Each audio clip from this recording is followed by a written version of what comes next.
adjusted his worn jacket as he walked through the crowded marketplace of New Geneva Station, his 8-year-old daughter Emma skipping beside him.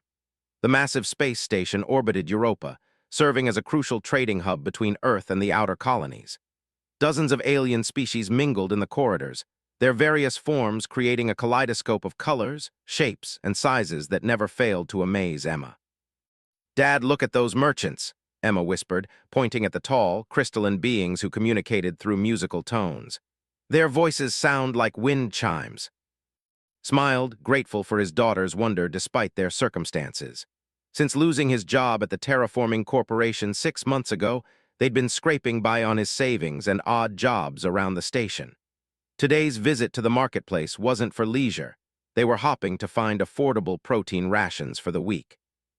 The pair made their way through the food court, a massive circular area where vendors from across the galaxy offered their wares.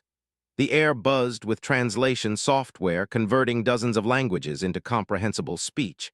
Checked his credit balance on his wrist display and winced. 43 credits left until his next temporary job started. "Can we get some of those blue fruits, Dad?" Emma asked, pointing at a fruit vendor.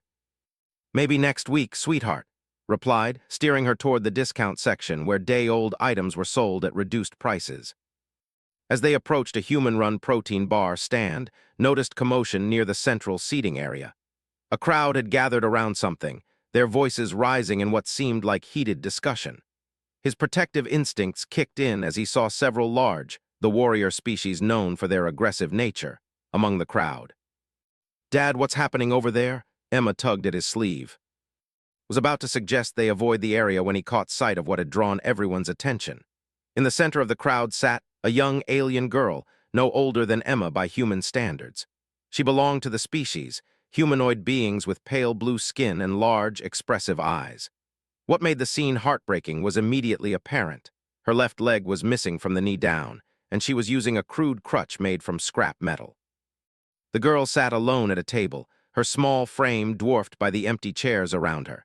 In front of her was a single meal tray with what appeared to be simple vegetable broth and a piece of bread. She ate slowly, trying to ignore the stares and whispered comments from the gathering crowd.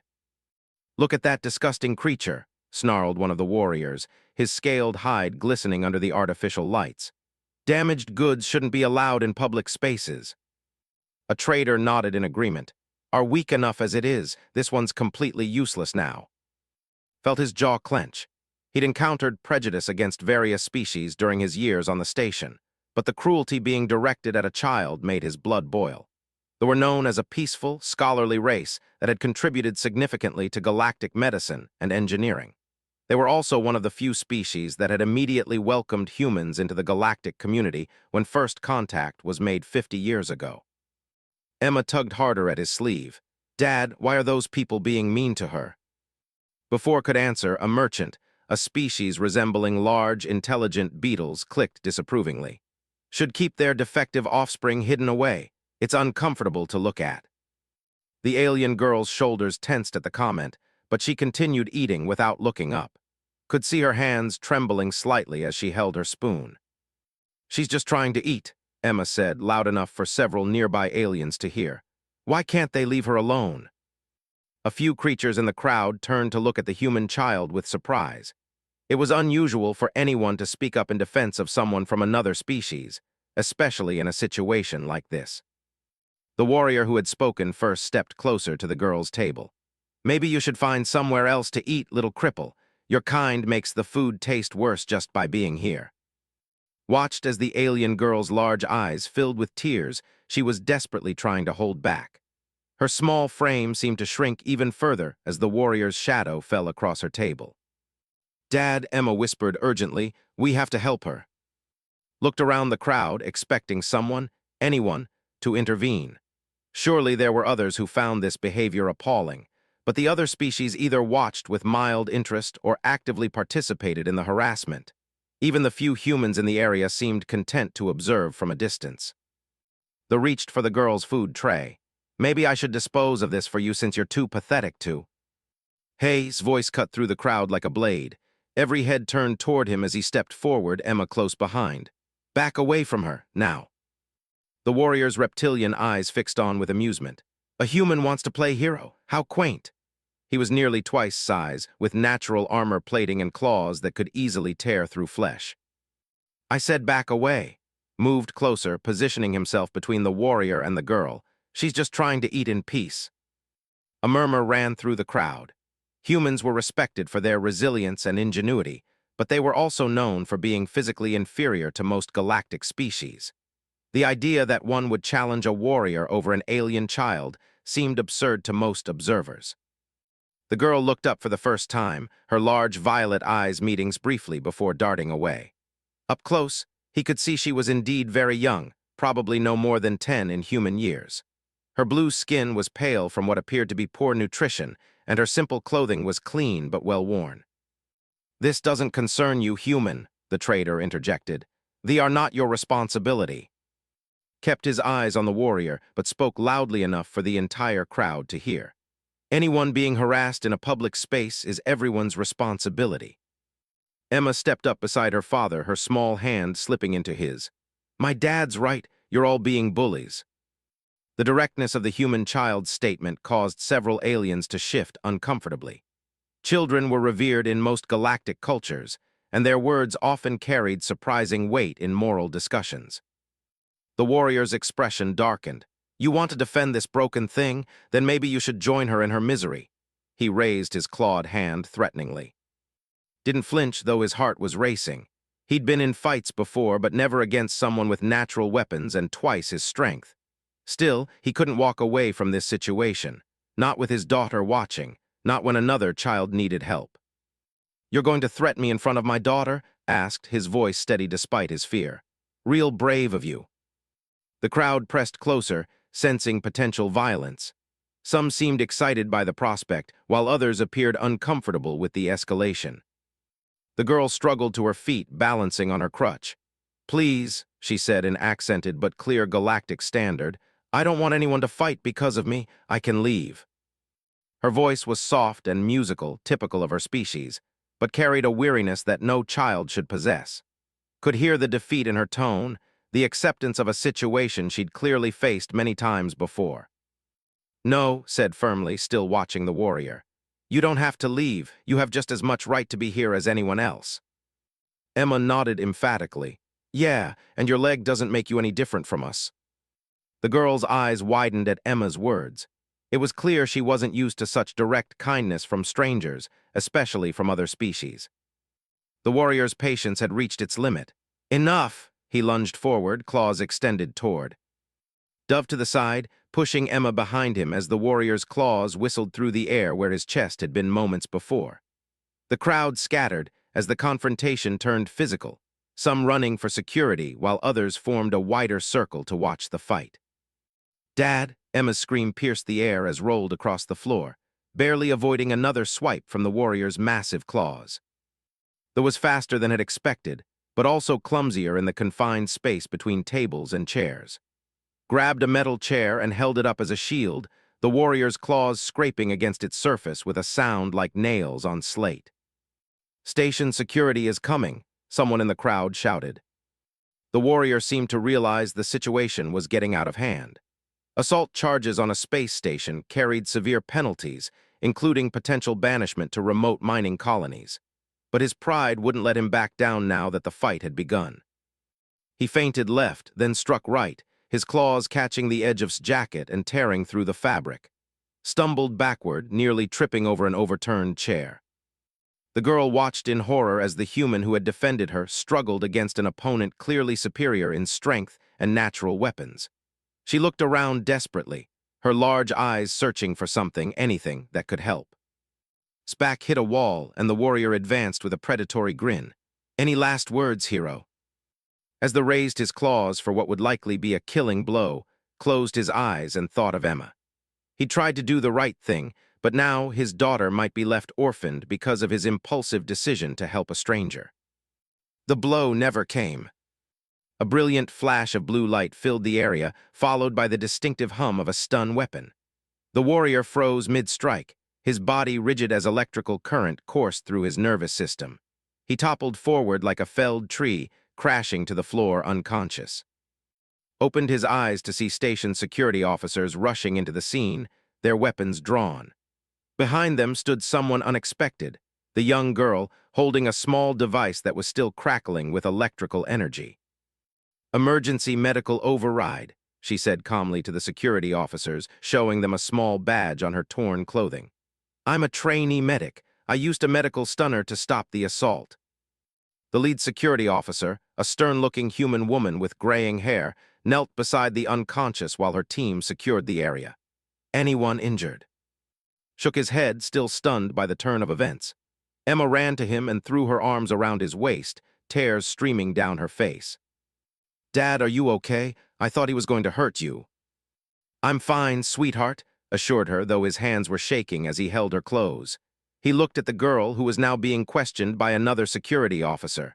"Thank you," he called out to her. She met his eyes and offered a small smile, the first expression of happiness he'd seen from her. The security chief approached after taking statements from several witnesses.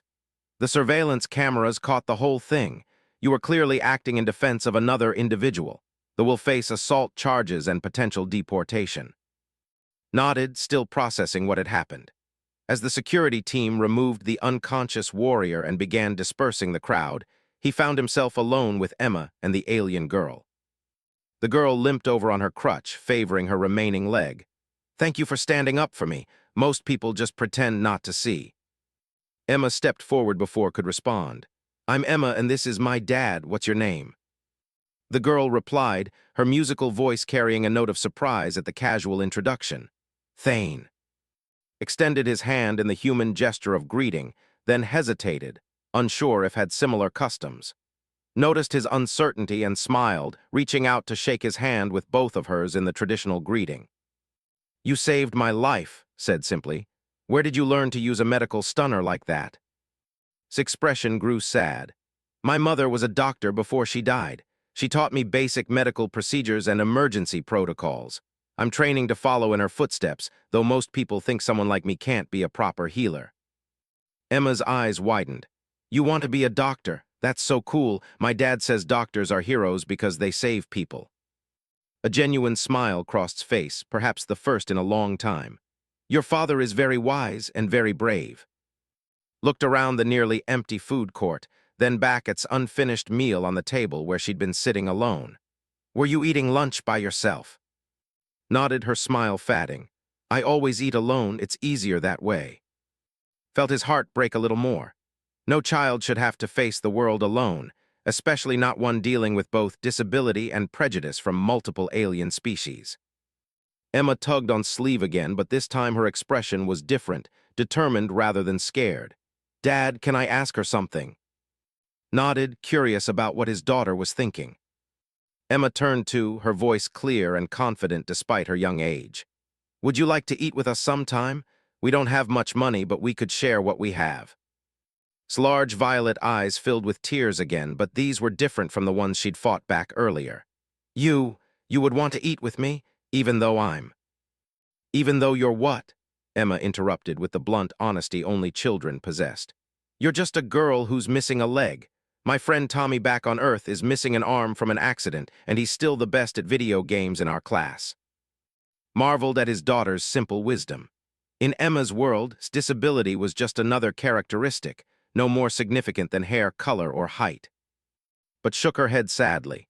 "It's kind of you to offer, but it wouldn't be safe for you to be seen with me regularly. What happened here today? It happens a lot. People who associate with me often face harassment too." Felt a flash of anger at the injustice of the situation. That's exactly why someone needs to stand up and say it's wrong. "But why would you risk it?" asked, genuinely puzzled. "Humans have enough challenges integrating into galactic society. Why make it harder by defending a disabled?" Emma answered before could speak. "Because it's the right thing to do, and because you seem really nice." The simplicity of his daughter's moral framework never ceased to amaze. While adults complicated everything with politics, economics, and social dynamics, Emma saw the world in terms of right and wrong, kindness and cruelty. Looked between father and daughter, struggling with emotions she clearly wasn't used to expressing. "I don't understand why you're being so kind to me." "Because everyone deserves kindness," said simply. And because I think you could use some friends." The word friends seemed to hit like a physical blow. She leaned heavily on her crutch, overwhelmed by the simple offer of friendship from these strangers who had already shown her more kindness in one day than she'd received from anyone in months. She started, then stopped, struggling to find words. Emma stepped closer and gently took his free hand. "It's okay, you don't have to say anything right now, but the offer stands, right, Dad?" Nodded firmly, always.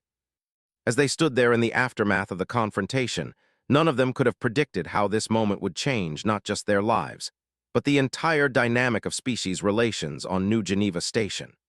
The simple act of a human father defending an alien child would ripple outward in ways they couldn't yet imagine. For now, though, it was enough that a lonely girl had found two people willing to see past her disability to the intelligent, kind person beneath. And for Emma, they had discovered that sometimes the most important battles are fought not with weapons or politics, but with simple human decency. 3 weeks had passed since the incident in the food court, and was surprised by how quickly had become part of their daily routine. What had started as an impulsive act of kindness had evolved into genuine friendship, though not without challenges. Arrived at the small medical clinic in Sector 7, where he'd managed to secure a part-time job cleaning and maintaining equipment. The pay wasn't great, but it was honest work, and the clinic's human administrator, Dr. Sarah Williams, had been understanding about his need for flexible hours to care for Emma. "There's someone here to see you," Dr. Williams called from her office as he entered through the back door. In the waiting area, he found sitting in one of the chairs, her makeshift crutch propped against the wall beside her. She was reading from a data pad, her brow furrowed in concentration. Despite her circumstances, she spent every free moment studying medical texts and procedures. "Hey, everything okay?" asked, nodding the serious expression on her face. She looked up, her violet eyes bright with excitement despite her usual reserved demeanor. "I need to tell you something important, but first, is Emma in school?" Nodded, standard session. "She'll be done in about 3 hours, why?" Glanced around to make sure they weren't being overheard, then motioned for him to sit beside her. "I've been accepted into the Advanced Medical Training Program at the Galactic Medical Institute." His eyes widened. "That's incredible. I know how hard you've been working toward that goal." He paused, nodding. Her expression wasn't entirely happy. "But you don't look excited about it." "The program is on station," said quietly. "It's in the Andromeda sector, almost 6 months' travel from here, and the training lasts 3 years. Felt his heart sink. In the few weeks they'd known her had become like family. Emma adored her and had grown protective of the young. The thought of her leaving was painful, but he forced himself to smile. "That's wonderful. It's exactly what you wanted. When do you leave?" His large eyes filled with tears. "That's the problem. I can't afford the transport fees, and I don't have anyone to help me with the journey. The program covers tuition and housing once I arrive, but getting there," she shook her head. "It might as well be on the other side of the universe." Was quiet for a moment, processing the information. "How much are we talking about?" 12,000 credits for basic transport," replied. "I've saved 800 credits from odd jobs around the station, but it's nowhere near enough." The amount was staggering, made barely 300 credits a week, and most of that went to basic living expenses for him and Emma. Even if he saved every credit for months, it wouldn't be enough. "There has to be another way," said, his mind racing through possibilities. "Scholarships, grants, work-study programs." Shook her head sadly. "I've applied for everything available. Most programs don't offer support for disabled applicants from non-allied species. The government has limited funds for educational assistance, and they prioritize physically capable candidates who are more likely to succeed." Felt anger building at the systematic discrimination, but he forced himself to stay focused on solutions. "What about the medical community here on the station? Surely some of the doctors would want to support a promising student." "I tried," said, her voice barely above a whisper. "Doctor said it would be a waste of resources to invest in someone who would struggle to keep up with physically demanding aspects of medical practice." Doctor was more polite, but she declined as well. Wanted to march over to those doctors and give them a piece of his mind, but he knew it wouldn't help situation. Instead, he tried to think of alternatives. "What if we started a fundraising campaign? Set up a collection point in the marketplace, maybe get some of the more sympathetic vendors to contribute. Looked doubtful. You saw what happened in the food court. Most beings here either dislike in general or specifically avoid disabled individuals. I don't think many would contribute to help me. Before could respond, the clinic's front door chimed, and Dr. Williams emerged from her office to greet a new patient. Recognized the newcomer immediately. It was captain of the merchant vessel. She was one of the few ship captains who regularly hired for loading and unloading cargo. Captain nodded in greeting, then noticed. Her expression shifted to one of curiosity rather than the disgust or discomfort had come to expect from many humans when they first saw disability. "Captain, this is my friend," said carefully. "Captain runs cargo between the outer colonies and the inner systems." Struggled to her feet and offered the traditional greeting, which Captain returned with surprising familiarity. "Pleased to meet you. Yes. I had a navigator on my crew for several years. Brilliant woman. Are you related to the Thane family by any chance?" His eyes widened in surprise. "That's my family name. My mother was Lyra Thane." Captain's expression changed to one of shock, then sadness. "Lyra was your mother? I'm so sorry for your loss. She saved my entire crew when we had a plague outbreak in the Rigel system. Worked for 72 hours straight developing a treatment from basic medical supplies." Watched as face lit up with pride and grief. It was clear she hadn't heard many stories about her mother's achievements since her death. "She never told me about that mission," said softly. "She always said her work wasn't anything special." "She was wrong," Captain said firmly. "Lyra Thane was one of the finest doctors I ever had the privilege to work with. You look just like her, you know." Saw an opportunity and decided to take a chance. Captain has been accepted into the Advanced Medical Training Program at the Galactic Medical Institute. She's following in her mother's footsteps. Captain smiled broadly. "That's wonderful. When do you begin?" His expression fell. "I can't afford the transport to station. The program starts in 6 weeks, but the journey alone costs more than I can possibly save." The captain was quiet for a moment, studying thoughtfully. "What if I told you there might be another way?" Both looked at her with sudden hope. "I'm scheduled for a cargo run to the Andromeda sector in 4 weeks, Captain continued. "The route includes a stop at station. I could use an assistant medic for the journey. It's a 6-month round trip with stops at several remote colonies where medical emergencies are common." His eyes went wide. "You're offering me passage." "I'm offering you a job," the captain corrected. "The position pays 1,500 credits plus room and board for the duration of the journey. You'd earn enough to cover your living expenses during training, and you'd arrive at the medical institute with real experience treating patients in challenging conditions." Felt his heart swell with hope for his young friend, but looked uncertain. "Captain, I appreciate the offer, but I have to be honest with you. Many people consider my disability a liability in medical situations. Are you sure you want someone like me as your medic?" Captain laughed, but it was warm rather than mocking. "Child, some of the best medics I've known have had physical limitations that forced them to be more creative and resourceful than their able-bodied colleagues. Your mother certainly proved that theory correct." She gestured towards missing leg. "How did this happen, if you don't mind me asking?" Hesitated, then answered quietly. "Industrial accident on my home colony when I was 7. A transport loader malfunctioned and crushed my leg. The local medical facility wasn't equipped to save it." "And since then, you've learned to adapt, to find new ways to accomplish tasks, to push through challenges that would stop others," Captain observed. "Those are exactly the qualities I want in a crew member."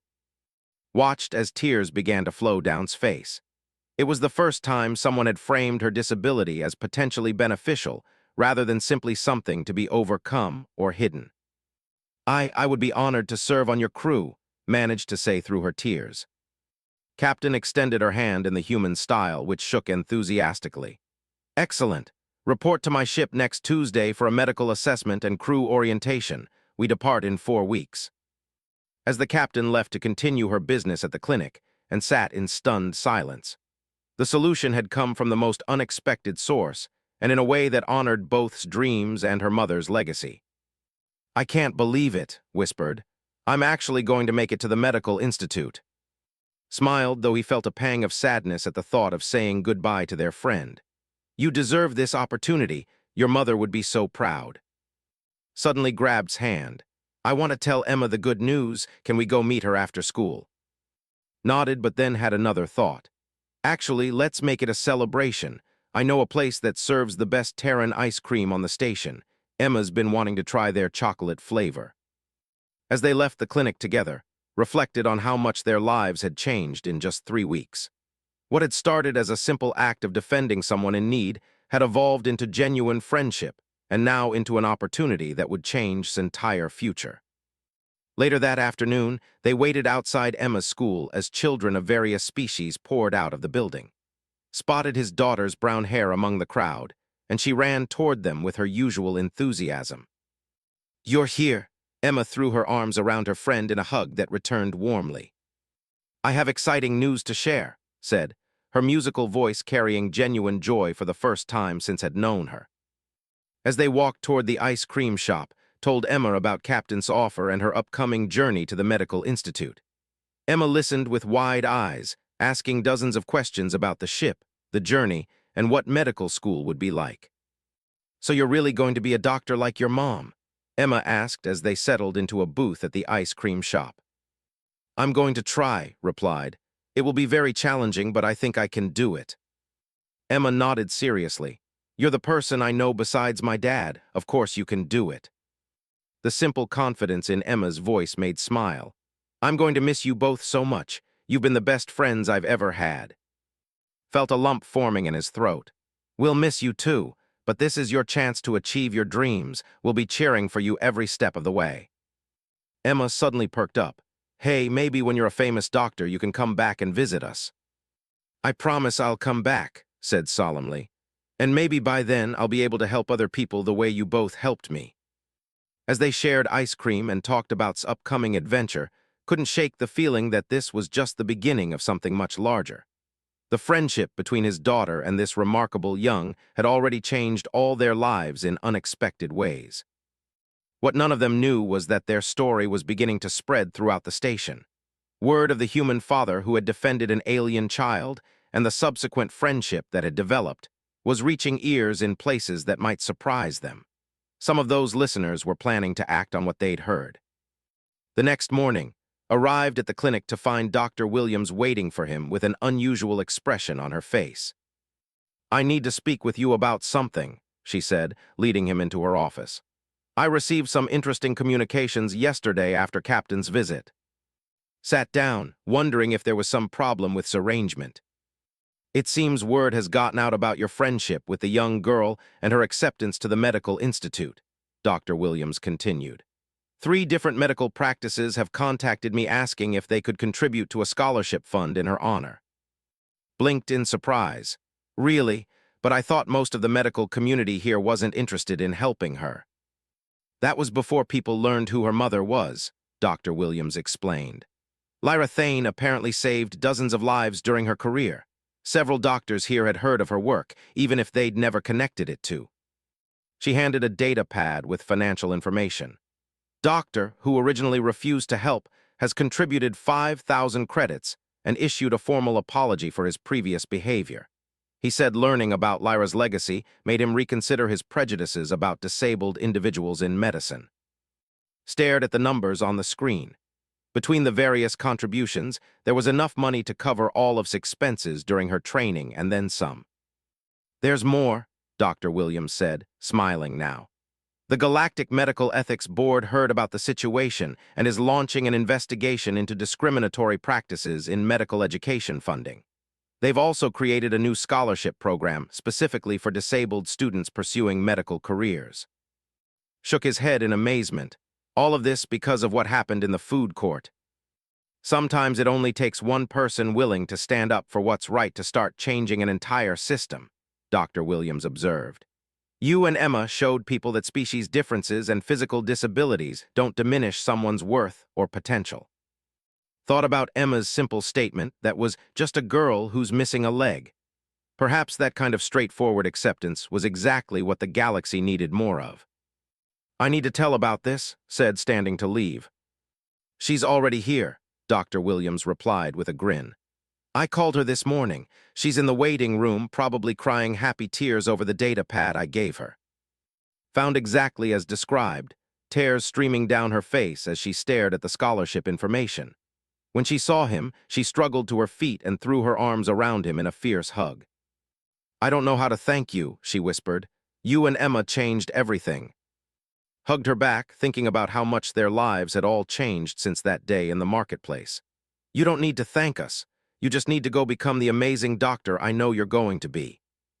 As they stood there in the clinic waiting room, both of them understood that this was about more than one girl's educational opportunity. It was about proving that kindness could overcome prejudice, that standing up for others could create ripple effects far beyond what anyone imagined.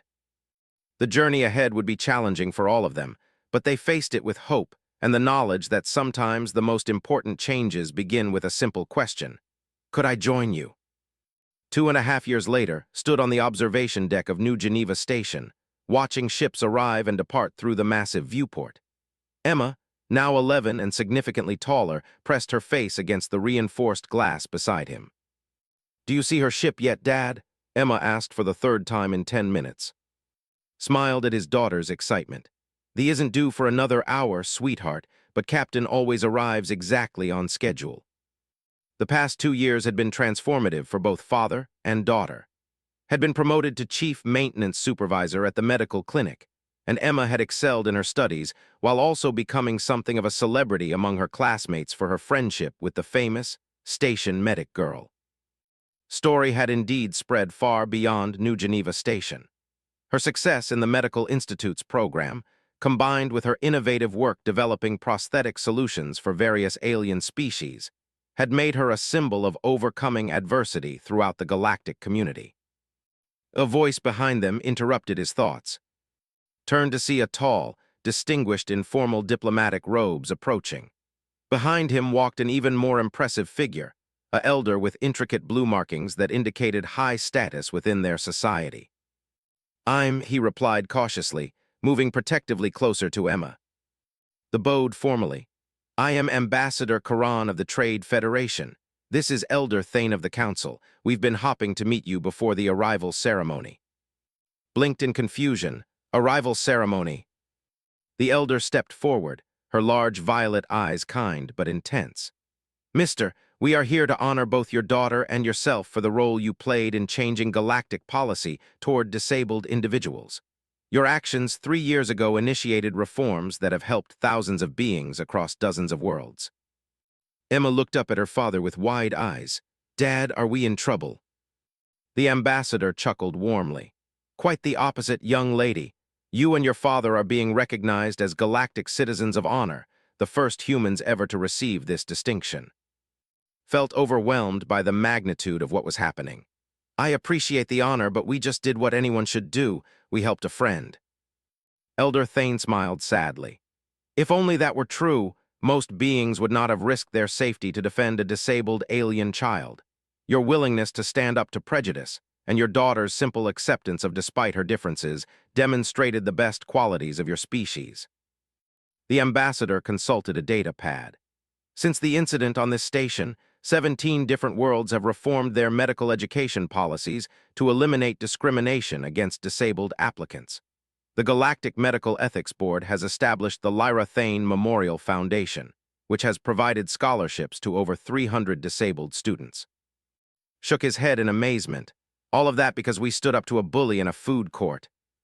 "Because you showed that species differences and physical limitations don't define a person's worth," the elder corrected gently. "Success has proven that disability can be overcome, but your actions proved that it shouldn't need to be hidden or be a source of shame." Emma tugged on sleeve. "Dad, look, I think I see the..." Indeed, the familiar silhouette of Captain's ship was approaching the docking bay. Felt his heart race with excitement at the prospect of seeing again after more than 2 years. "She completed her medical training a full semester early," Elder Thane said proudly. "Top of her class in both theoretical knowledge and practical application. Her specialty in adaptive medicine has opened entirely new fields of study." The ambassador added, "She's also been commissioned as the chief medical officer for the new Galactic Humanitarian Relief Corps. At 19, she's the youngest being ever to hold such a position." Watched the ship complete its docking procedures, marveling at how much had changed since that day in the marketplace. The young, frightened girl they'd befriended had become a leader in her field, while his simple act of kindness had somehow contributed to galactic-wide social change. The ceremony will take place in the main assembly hall in 2 hours, the ambassador informed them. However, I believe would prefer to see her friends before the official proceedings. As the group made their way toward the docking bay, noticed something different about the station's atmosphere. Beings of various species were gathered along the corridors, many holding banners or signs with messages of support. Word of return had spread, and the community had turned out to welcome her. At the docking bay, Captain emerged first, looking remarkably unchanged despite her extended journey. Behind her came several crew members didn't recognize, and then Emma's excited shout echoed through the bay as she ran toward her friend. Thane stepped out of the ship with confident strides and almost didn't recognize her. She was taller now, her blue skin bearing the healthy glow of good nutrition and confidence. Most striking of all was her prosthetic leg, clearly of advanced design and perfectly integrated into her natural gait. But the moment Emma reached her, all the professional composure melted away, and she became the joyful girl they remembered, laughing as she hugged Emma tightly. "Look at how tall you've gotten," exclaimed, holding Emma at arm's length to examine her. "And so grown up." Emma was practically bouncing with excitement. "Everyone at school knows about you now, you're famous, and look," Emma gestured toward her friend's prosthetic. "Your new leg is amazing." Laughed, a sound of pure joy that had rarely heard from her in their early friendship. "It's my own design, actually. One of my senior projects was developing adaptive prosthetics for different alien physiologies. This one has built-in medical sensors and can interface with diagnostic equipment." Approached more slowly, still processing the transformation in their young friend. When saw him, her expression grew serious for a moment. She said simply, then stepped forward to embrace him. "I owe you everything." "You owe us nothing," replied firmly. "You earned everything you've achieved through your own hard work and intelligence." Pulled back, her violet eyes shining with tears. "Do you remember what you told me that first day? You said everyone deserves kindness. That simple statement changed my entire perspective on life." Elder Thane approached their reunion. "The ceremony preparations are complete whenever you're ready." Nodded, then turned back to and Emma. "I have something to tell you both. The Galactic Humanitarian Relief Corps is establishing a new medical facility here on New Geneva Station. It will serve as a training center for adaptive medicine and emergency response." She paused dramatically. "They've offered me the position of chief administrator, which means I could come home permanently." Emma's shriek of joy could probably be heard 3 sectors away. "You're coming home? For real?" "If I take the job," said, grinning at Emma's reaction. "It would mean giving up some opportunities for advancement in the core worlds, but family is more important than career advancement," finished for her. Nodded, tears flowing freely now. "You two are my family. This station is my home. Everything important in my life started here." Captain joined their group, having finished her post-flight procedures. "Congratulations on your new position, Dr. Thane, though I'll miss having you as my ship's medic." "Thank you for giving me that first opportunity," replied. "Working on your crew taught me more about practical medicine than any classroom could have." The captain smiled. "And you saved more lives during our missions than I can count, including mine when that space plague hit the outer colonies." As they talked, noticed more and more beings gathering around them. The crowd included many humans, but also representatives from dozens of alien species.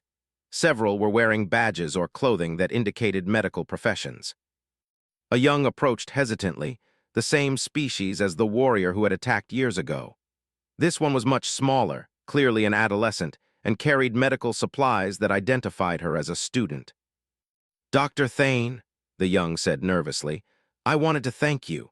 Your work on adaptive prosthetics helped my brother return to active duty after he lost his arm in a mining accident. He said to tell you that the Medical Corps has adopted your protocols for treating disabled warriors." Accepted the thanks graciously, but could see the deeper significance of the moment. The same species that had once tormented her now sought her expertise and respected her contributions. Elder Thane noticed the growing crowd and suggested they move to a more private area before the ceremony.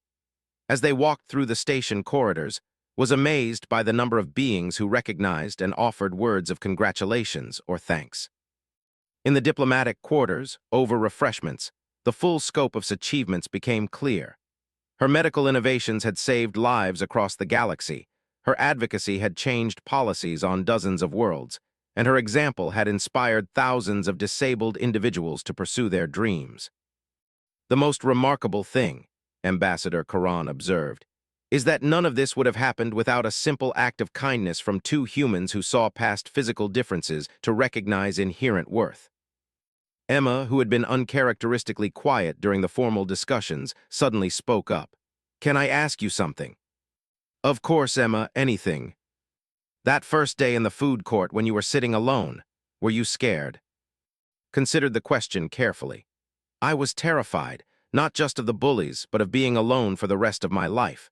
I had convinced myself that I would never have real friends or be able to contribute anything meaningful to the galaxy."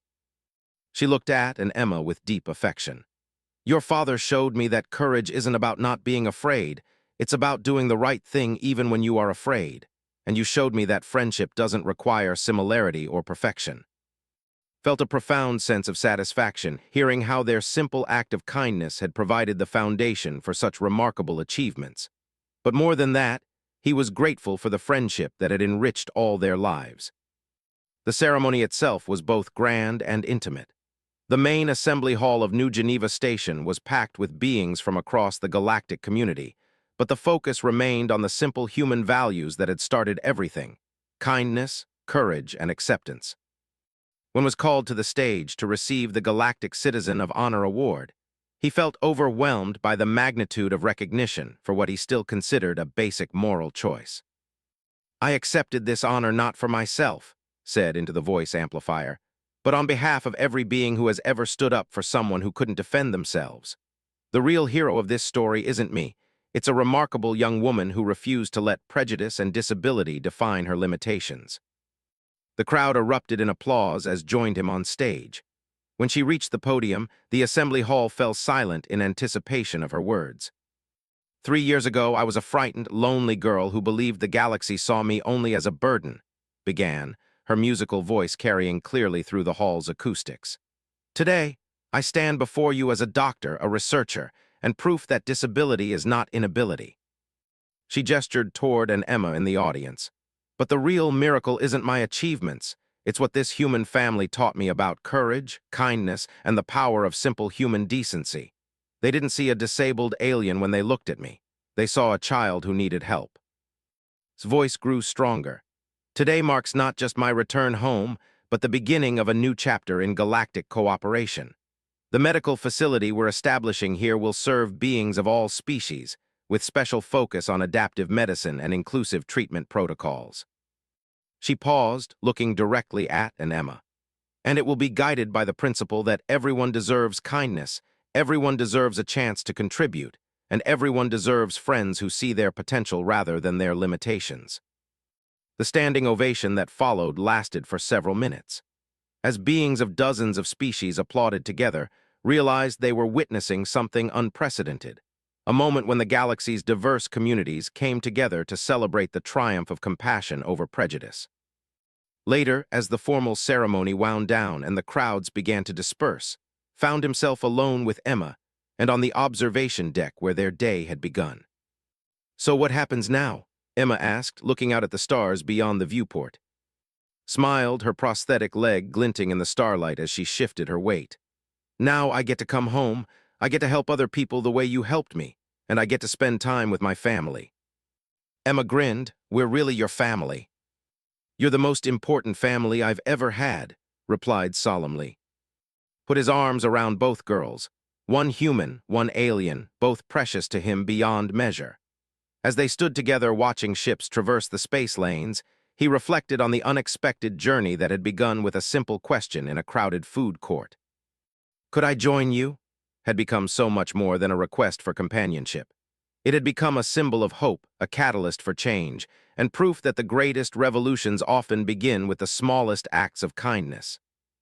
In the years that followed, the New Geneva Medical Center would become a renowned institution, training thousands of medical professionals in inclusive care protocols. would go on to develop treatments that saved millions of lives across the galaxy. And the simple story of a human father defending an alien child would be told on worlds throughout the galactic community as an example of the courage and compassion that made civilization possible. But on that evening, as they stood together on the observation deck, they were simply a family, proof that love transcends species, that friendship conquers prejudice, and that sometimes the most important question in the universe is not, "Why should I help?" but "How can I help?" The answer, as had learned, was always the same: with kindness, with courage, and with the simple recognition that everyone deserves a place at the table.